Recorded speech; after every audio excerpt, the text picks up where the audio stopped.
interestingly enough, I always knew I kind of wanted to go into education, and I just through being in school, I wanted to potentially be like a teacher, and then I was thinking of counseling. I wanted to be a school counselor, and during that time period, my daughter was having difficulties in school academically.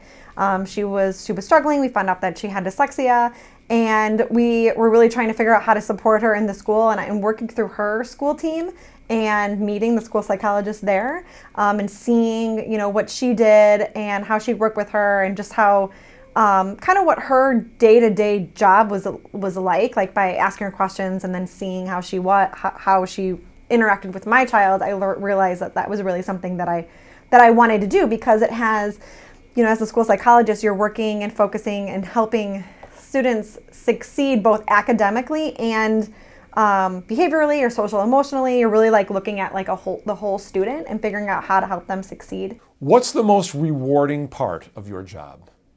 Definitely working with students and seeing them succeed and feel good at school, and having them just kind of seeing that confidence grow, and just that day-to-day interaction, and seeing them happy at school, and seeing them really be happy in their classroom and with other students, and those positive interactions. It's really fun being part of that process, specifically if you are working with a student who is really kind of struggling in one area or another, and then watching them grow and feel confident is definitely the most rewarding part of the job.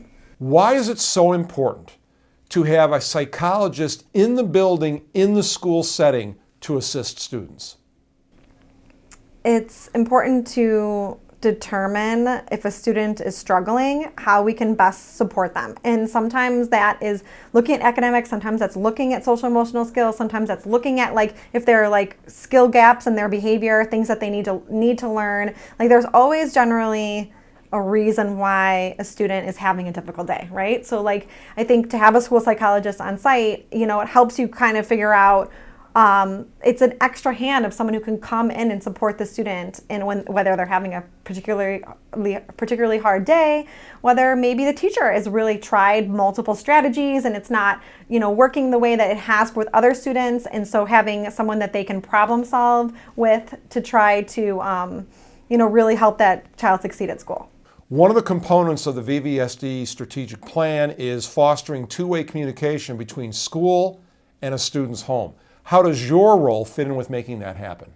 As we work with students and as we work with families, it's important to know, if a student is struggling academically, it's really important for parents to know, exactly what is happening at school, how we're supporting them, so they can help support them at home to, the best that they can, right? So, and that's only going to lead to more success for a student. So, social emotionally, the same way, we don't always know if something is happening at home that is affecting their students. So, it's important to have that communication open so we can support them and however they need at home too, and whatever, and share ideas what's working at home, what's working here, how can we collaborate to best help that student.